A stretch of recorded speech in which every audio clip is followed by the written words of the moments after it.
All right, we are good to go. Hello, everybody, and welcome to the PT on Ice Daily Show. My name is Christina Previtt. I am one of the faculty on the modern management of the older adult team. Our geriatrics curriculum encompasses 3 courses. We have our 8-week online essential foundations that is getting up and running today. We have our 8-week online advanced concepts for those who have taken the online essential foundations that is getting started this week as well.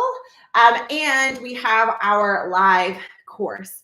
I'm actually out in North Dakota this weekend with Sam Chamberlain. So we are ready to bring Mmoa Live to the masses in North Dakota. So super excited to be up and running with that course this weekend. If you are not signed up, we have our Mmoa Digest that is going out this Friday. That is a bi-weekly email that encompasses a lot of the research that is coming up in the geriatric specific space. This is in addition to our Hump Day Hustling, which comes out every Wednesday, that encompasses research and resources from all of the faculty. So if you're looking for PT research in general, Hump Day Hustling is a great way to go. If you are looking for geriatric specific content, we have our Mmoa Digest that goes out every second Friday, including this week. It's already queued up with so much good material and so many fun, exciting changes that are happening within the ICE space. So I encourage you to sign up at ptonice.com/resources.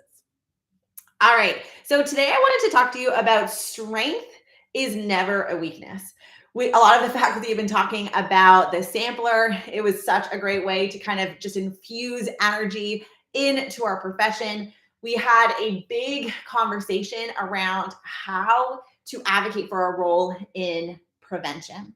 And so when we think about prevention as a construct, we have 3 different types of prevention: primary, secondary, tertiary. So when we're thinking about primary prevention, these are initiatives that we kind of instill en masse in our healthcare system. It can be like proactive vaccination. In our lifestyle factors, it can be trying to instill things around healthy nutrition, sleep habits, and physical activity for individuals who are younger or healthy with no known risk factors, and trying to keep them with no known risk factors for as long as possible. When we're thinking about secondary prevention, it's talking about targeting or trying to discover known risk factors and improving risk factor status through a variety of different interventions. So that is looking, for example, at people with known cardiovascular risk factors and getting them on a new diet, get them into a physical activity program, start working on med management to try and prevent any sort of cardiovascular event like a myocardial infarct.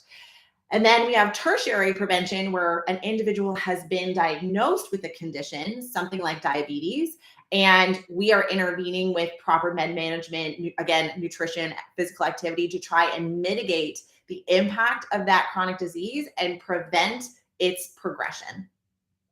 When we're thinking about older adults, especially as we are talking about individuals going from 60 to 80 or 90, we start moving away from that primary prevention aim, and we start going into that secondary and tertiary prevention.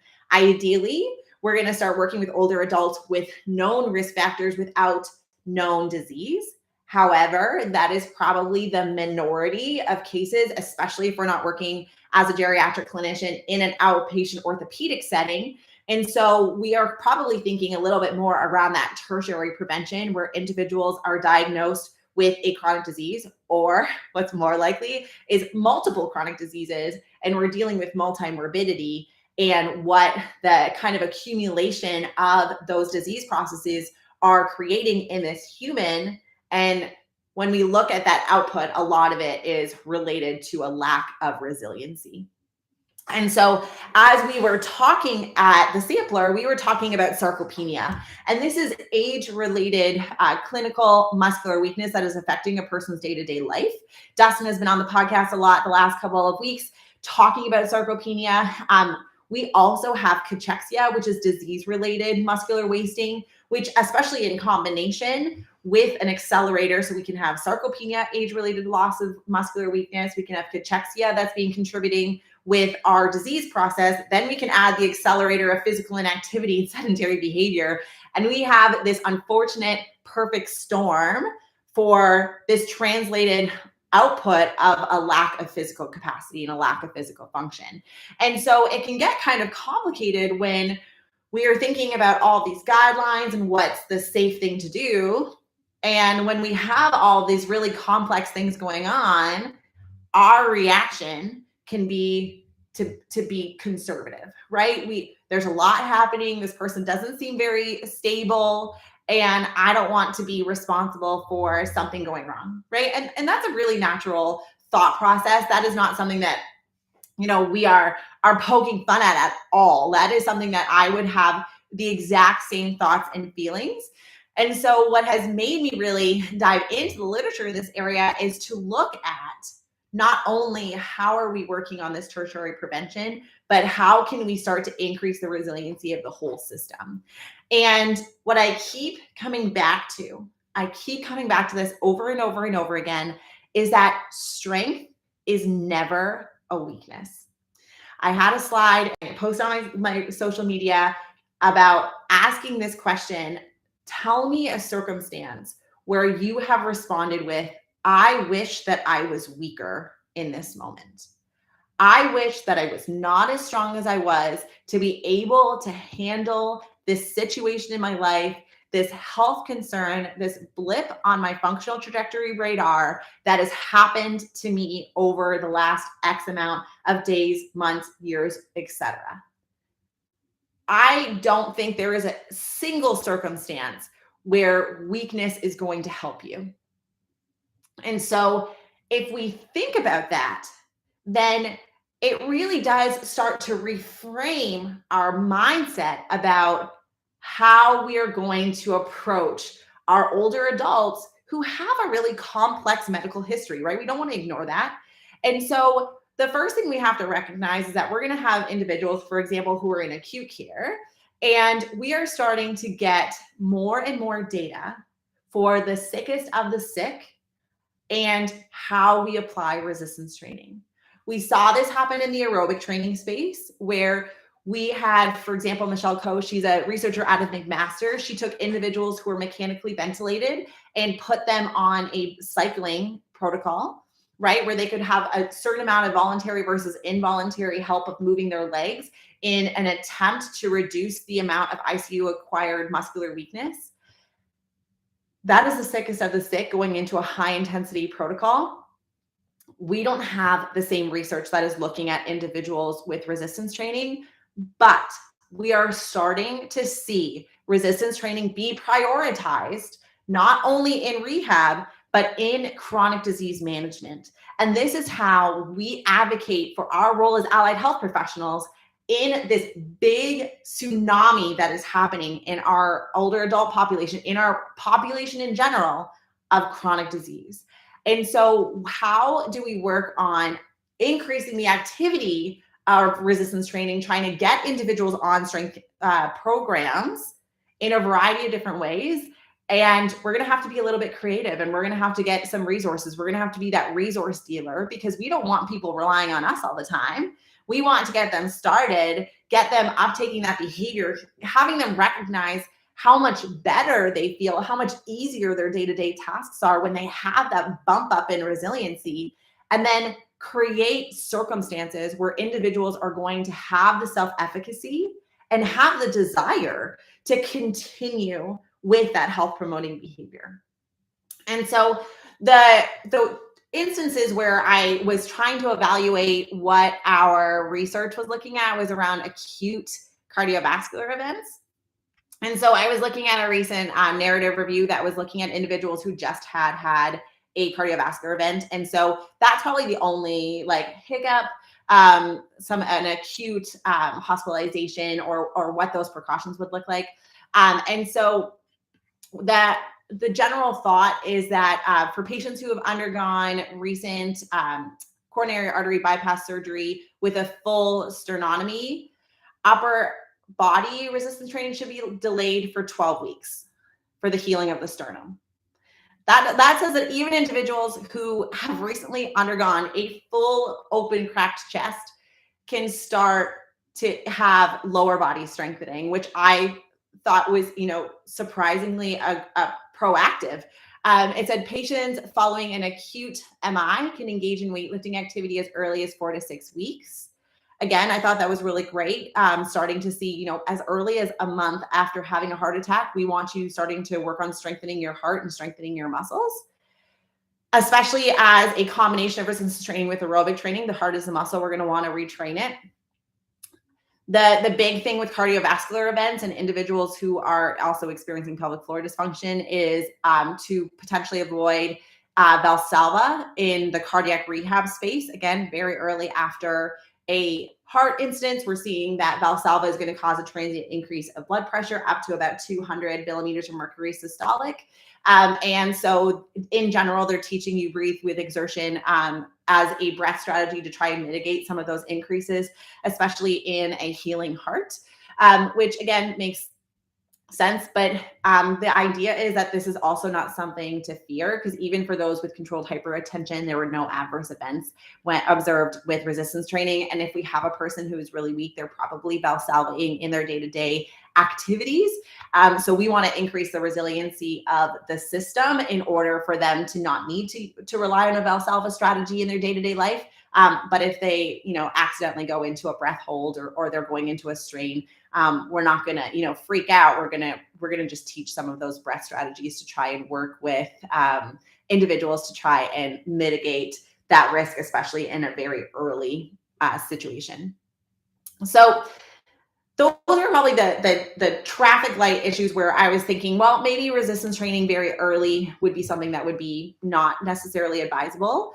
And so that would kind of go into that tertiary aim. So if we take a step back, we are looking at secondary prevention. We have individuals with known risk factors. What are our goals? One, when they're coming to see us, especially in an outpatient setting, they're probably coming to see us with pain. That's our ability to come into this conversation around health promotion. Use primarily appropriately dosed exercise programs for, I can get to that question in a second, the question on Instagram.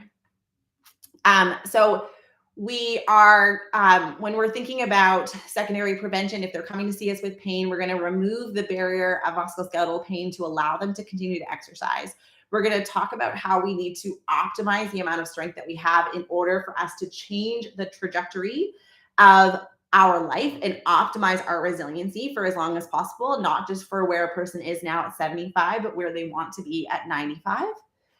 And we're going to be able to start having conversations about, like, the stronger you are going into any sort of health event, the more you have for you to sustain stress, right? That can be people who are waiting for a cardiac surgery. That can be individuals who are looking for a knee replacement, right? The more you have, the more resiliency you have on the other end, because no matter what happens, as soon as we're doing some sort of medical procedure, we're going to see a drop, hopefully a transient drop in muscular strength. And so we have to start having these conversations very proactively, very regularly, to be starting to think about moving the needle. And, it can be really frustrating sometimes because you're trying to change behavior. But we always talk about it in MMOA as this drop in the bucket. As the more times we get people to kind of think about it, simmer on these ideas, and try to remove as many barriers as possible and create as many facilitators as we can to try and really drive that change when it comes to our thoughts and beliefs around resistance training, especially for older adults who have not maybe gone into a more traditional gym program because their life and the circumstances around their life has always led them to be very physically active in their job, in their household tasks, etc. That's kind of in that secondary prevention, right? This is where we start talking about those health promotion factors. When we're looking for we're looking at or treating individuals with multimorbidity, maybe more on that frailty side of things, we also know that resistance training is going to delay the decline or the progression of different chronic disease. So again, we start really having conversations early about how, when we are working with diabetes, how the more muscle we have, the easier it is for our body to withstand increases and spikes in glucose. And it's specific to resistance training because all those glucose receptors are on the muscle and they're going to be pulling blood sugar out of the bloodstream in order to feed a growing muscle or a muscle that has incurred damage because of a resistance training program. Good damage, stimulus damage, in order for us to get stronger. And so by trying to change the conversation and reframing that strength is never a weakness and that we always want to stay as strong and resilient as possible, we can really think about how we're targeting these conversations with our older adults and how we can just create drops in the bucket around our thoughts and feelings and start really proactively having health promotion behaviors. Sometimes we can believe that health promotion might not be our primary objective with our older adults, right? It's kind of easy for us to think about for maybe our younger folks, but it is so important for our older adults too. And there is always time to change our health behaviors. We have evidence for resistance training and an increase in resiliency for people who are frail in institutions in their 90s. There is always the capacity to improve. And so we need to be thinking about this in the older adult space as well, because it is just as important, if not more important, because they have so much to gain and they can be one fall away from having so much to lose. So we want to be thinking about this in a very proactive way and how that looks like in our conversations. All right, last thing. Somebody was asking me about the ICE courses that are going to teach bracing and breathing strategies. All of our fitness athlete courses teach about breathing strategies. So fitness athlete is going to talk about it with respect to lifting. In our live CMFA pregnancy and postpartum course, we go through specific breath strategies in terms of a body's readiness to withstand changes in inner abdominal pressure. So we teach free breathing, open, closed glottis breathing, bracing, and using a weightlifting belt. Weightlifting belt, probably not appropriate for our older adults. But that change in breath strategy and what that feels like within the body, we actually go through a full lab in our live version of pregnancy and postpartum. And we also have a whole week dedicated to pressure management through breath manipulation and heavy lifting in our 8-week online course. So if you are interested in learning more about that, let us know. We also have podcast episodes. I've done podcast episodes on Valsalva and return to Valsalva postpartum. But a lot of the strategies around this sliding scale of breath manipulation can be really applicable to the older adult, male or female. You're welcome. All right, that is it for me for today. I hope that you all found that interesting. If you are not signed up for Hump Day Hustling or Mmoa Digest, please sign up on pgnis.com/resources. Otherwise, I will see you all very soon, and I hope you are having a wonderful week. We'll talk soon. Bye.